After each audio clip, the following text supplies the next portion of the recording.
আইরে বাছা লাইরে কোলে আইরে বাবা প্রাণ জোড়া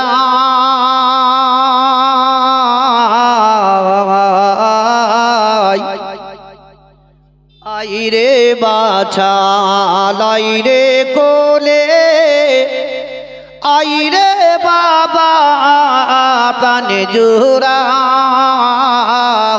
পুতরর সোগে কলিজা ফাটে পুতরর সোগে কলিজা ফাটে বাতাসে কি ঠান্ডা হয় আল্লাহ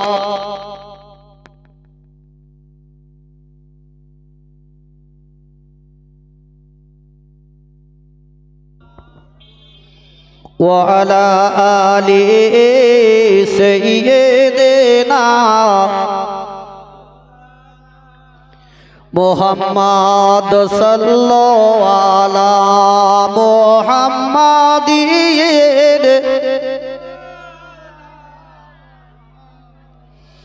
हरदम जबान से निकालो हरदम जबान से निकालो सल्लल्लाहु ताला अलैहि वसल्लम मोहतरम मुअज्जज समाईन इकराम बाबा जीवनेर आमार যাই হোক বহুত জায়গাতে জলসাতে গিয়ে দেখেছি বুঝলেন এই সময়টুকুই লোকের সংখ্যা একদম বহুত ভরপুর হয় তবে আপনাদের এই জলসাতে কোনো লোক ভর ইয়া মিলাদের মতো লোক তবে যাই হোক যিনারা খাচ্ছেন এবং রাস্তাঘাটে ঘোরাঘুরি করছেন সেভাবে না করে যে আশা যে উদ্দেশ্য করে বাড়ি থেকে বেরিয়েছেন সে আশাটাকে পরিপূর্ণ করার চেষ্টাটা করুন তবে ভাই আমার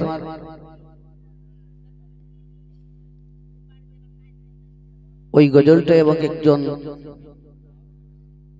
পড়ার জন্য আবেদন করেছিলেন কে গ্রামে যখন এসেছেন গ্রামের সম্বন্ধ নিয়েই নাটটা পড়বেন তবে আমি সর্বপ্রথম ওই নাটটাই পড়ব তারপর ইনশাআল্লাহ পরবর্তীতে আপনাদেরকে শোনাবো যে শায়র কোন লেখক লিখেছে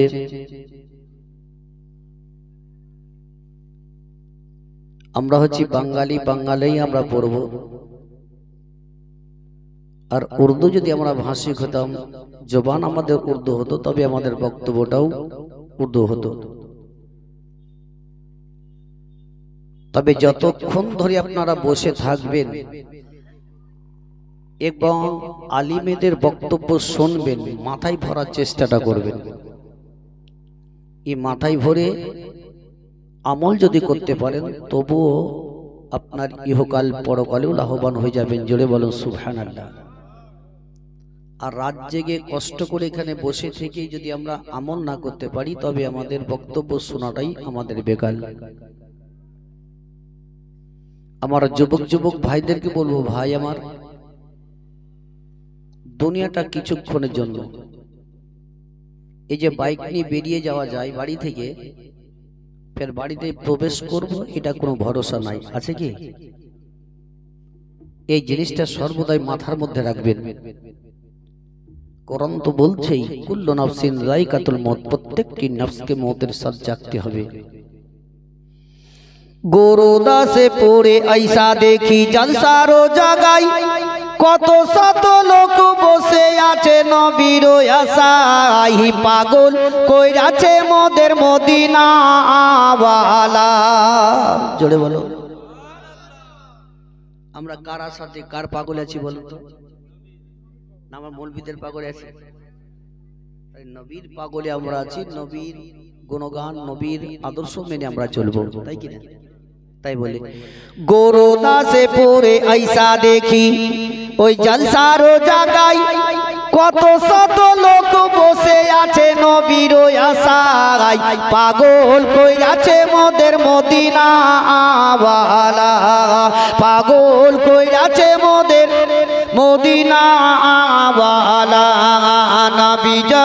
আসেন গো মায়া মিনার কোলে গে গে শত শত ফারিস্তারা দরুদ সালাম পড়ে পাগল কইরাছে মোদের ওই মদিনা ওয়ালা পাগল কইরাছে মোদের মদিনা ওয়ালা গুরুদাসে পড়ে আইসা দেখি ওই জালসার জায়গায় কত শত লোক বসে আছে নবীর আশায় পাগল কইরাছে মোদের মদিনা ওয়ালা পাগল কইরাছে মোদের ওই মদিনা ওয়ালা মায়া মিনা বসে কাঁদে ওই ছেলে কোলে করিয়া বাড়ি বাড়ি চেয়ে দেখে মুখের দিকে তাকায়া পাগল কইরাছে মোদের মদিনা ওয়ালা পাগল কইরাছে মোদের মদিনা ওয়ালা গুরুদাসে পড়ে আইসা দেখি ওই জালসার জায়গায় কত শত লোক বসে আছে নবীর আশায় পাগল কইরাছে মোদের মদিনা ওয়ালা আল্লাহুম্মা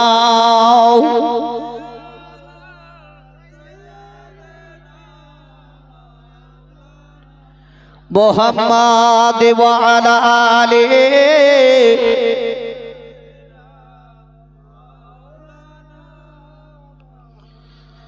সাল্লাল্লাহু তাআলা আলাইহি ওয়াসাল্লাম। মুহতারাম মুআজ্জাজ সামাঈন ইকরাম বাবা জীবনের আমার আমি পড়েছি পবিত্র কোরআন থেকে ছোট্ট করে আয়াত ইন্নাল আবদা ইউনাজি রাব্বাহু ফি সালাত।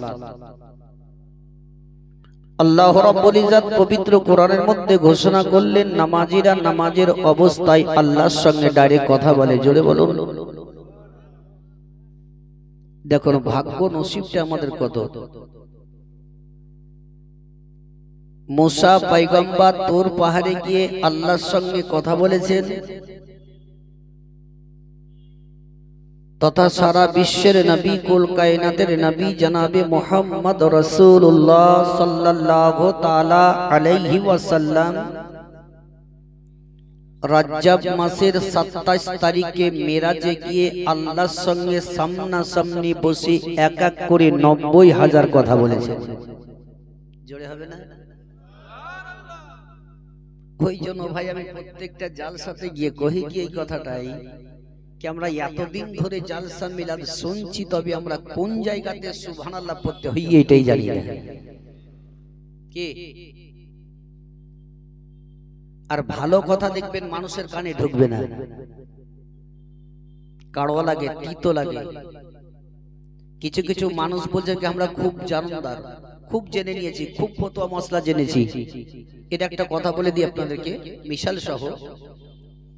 একজন ভ্যান চালানেওয়ালা, রিক্সা যে চালাই,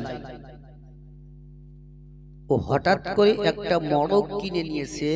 তার স্ত্রীকে বলল কি এই মরগটা জবাই করে দিছি, তুমি খুব সুন্দর করে ভুনা করো, রান্না করো। কথাটা খুব মাথায় গজাবে। তার স্ত্রীকে মরগটা জবাই করে দিয়ে আপন চলে গেল কাজে। ঠিক খাবার টাইমে সেই ব্যক্তি ভ্যান চালানেওয়ালা বাড়ি আসলো। তার স্ত্রী যত্ন সহকারে সেই ব্যক্তিকে, তার স্বামীকে আপন খাবার খেতে দিল। খাবার দেওয়ার পরে তার স্ত্রী কিন্তু গোশত যখন কাটে ওই সময়তে দানা ভরা, দানা ভরা বুঝেন তো, যে মোরগ মুরগি যে কোনো জিনিস খায় একটা জায়গাতে থলি আছে, ওই দানা ভরার ভিতরে একটা কিন্তু পাথর পেয়েছিল। এরা হচ্ছে মূর্খ, এরা জানে না কি পাথর কি জিনিস আর কোনটা কি। খাওয়া দাওয়ার পরে তার স্ত্রী তার স্বামীকে বলছে, স্বামী গো, আমি যখন মরগটা কাটি সেই সময়তে আমি একটা কিন্তু ওই দানা ভরার ভিতরে একটা পাথর পেয়েছি। এই আপন পাথরটা হাতে নেওয়ার পর ইও মূর্খ কিছু বুঝে না, বলে ঠিক আছে পাথরটা আমি দেখি আসি। একজন গ্রামের চালাক চতুর্থ লোক ছিল, তার কাছে গিয়ে ওই পাথরটা দেখাতে লাগলো। কি পাথরটা কি দেখো তো। ওই চালাক লোক এই পাথরটা দেখার পরে বলছে কি এক কাজ করো, পাথরটা তুমি বিক্রি করে দাও। তো যে পাথর কিনবে, তো যে হ্যাঁ কিনবো। বলছে কত টাকা দিবে? বলে 1000 টাকা তোমাকে দিছি, পাথরটা বিক্রি করে দাও। ওই লোকটা ভাবলো কি আমি 250 টাকাতে একটা মড়ক কিনে নিয়েছি, একে রান্না করে খেলাম, ফের আবার এই পাথরটা বিক্রি করাতে 1000 টাকা, তার মানে আমার 250 টাকা মাইনাস দেওয়ার পরে 750 টাকা লাভ। এই গরিবী লোক এই 1000 টাকায় বিক্রি দিয়ে চলে আসলো। এই চালাক লোকটা স্বর্ণকারের কাছে গেছে। এ স্বর্ণকারকে যখন দেখালো, এ স্বর্ণকার পাথরটা দেখার বলছে পাথর তো বিশাল দামি, পাথরটা বিক্রি করবে? যে হ্যাঁ বিক্রির জন্য এসেছি। বলছে কত দিবে? বলে যাও তোমাকে 5000 টাকা দিচ্ছি। ই ভাবলো কি আমি 1000 টাকায় কিনেছি, এখনই বলছে 5000, মানে 4000 টাকা আমার লাভ। যা 5000 টাকাতে বেচি বিক্রি করে দিল।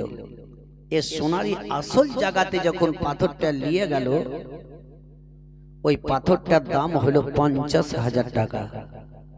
কত হলো? 50,000 টাকা।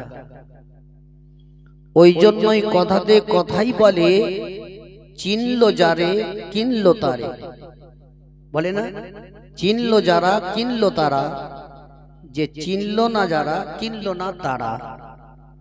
আমার বলার উদ্দেশ্য ইশারাটাই বুঝবেন, কে নবীকে যে চিনলো সে পেয়ে গেল, যে না চিনলো সে আল্লাহকেও পেল না।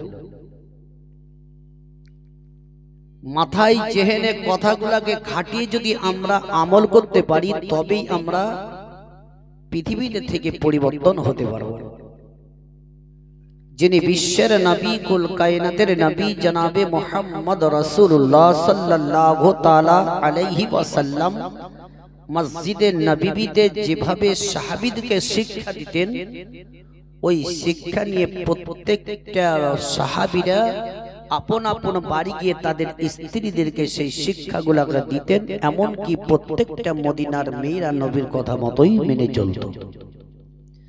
আজও পৃথিবী দুনিয়াতে হাদিস ও কোরআনের প্রকাশ্য হয়, কিন্তু আমরা শুনে যাওয়ার পরে আমরা বাড়িতে বসে আলোচনা কোনোদিন করি না। করি ভাই? যদি আলোচনাটা করতাম তবে আমাদের এই দুর্দশাটা হতো না।